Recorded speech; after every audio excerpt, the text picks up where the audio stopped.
1858 ഫെബ്രുവരി 11 ഫ്രാൻസിലുള്ള Lourdes ഗ്രാമത്തിലെ അക്ഷരാഭ്യാസമില്ലാത്ത 14 വയസ്സുകാരിയായി ബെർണദീത്തയ്ക്ക് പരിശുദ്ധ മാതാവ് പ്രത്യക്ഷയായി.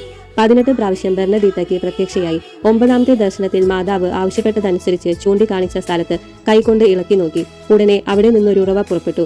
ആ ചെളിവെള്ളം ബെർണദീത്ത കോരി കുടിക്കുകയും സസ്യങ്ങൾ ഭക്ഷിക്കുകയും ചെയ്തു. ഈ സംഭവത്തിനു ശേഷം 4ാം ദിവസം ആ ചെളിവെള്ളത്തിൽ കണ്ണു തേച്ച് കഴുകിയപ്പോൾ കല്ലുവെട്ടുകാരൻ ലൂയി ബൂറിയറ്റിന് കാഴ്ച ലഭിച്ചു. ദിനം പ്രതി ഈ ഉറവയിൽ നിന്നും 27,000 ഗ്യാലൻ വെള്ളം വന്നുകൊണ്ടിരിക്കുന്നു. ഇന്നും അനുദിനം അനേകായിരങ്ങൾ ഈ ഉറവയിൽ നിന്നും കുടിച്ചും കുളിച്ചും സൗഖ്യം പ്രാപിച്ചുകൊണ്ടിരിക്കുന്നു. 1858 മാർച്ച് 25-ാം തീയതി മംഗളവാർത്താ തിരുനാൾ ദിവസം ബെർണദീത്തയ്ക്ക് കാണപ്പെട്ടുകൊണ്ട് മാതാവ് പറഞ്ഞു, ഞാൻ അമലോത്ഭവയാണ്. 1854 ഡിസംബർ 8-ാം തീയതി 9ാം പിയൂസ് മാർപ്പാപ്പ പരിശുദ്ധ മറിയത്തിന്റെ അമലോത്ഭവം ഒരു വിശ്വാസ സത്യമായി പ്രഖ്യാപിച്ചിരുന്നു. ആ പ്രഖ്യാപനത്തിനുള്ള സ്വർഗത്തിന്റെ അംഗീകാരമായി ഈ ദർശനം കണക്കാക്കപ്പെടുന്നു. ലൂർദിൽ അനുദിനം നടക്കുന്ന ജപമാല പ്രദക്ഷിണത്തിലും ദിവ്യകാരുണ്യ ആശീർവാദത്തിലും നമുക്കും ആത്മനാ പങ്കുചേർന്ന് അനുഗ്രഹം പ്രാപിക്കാം.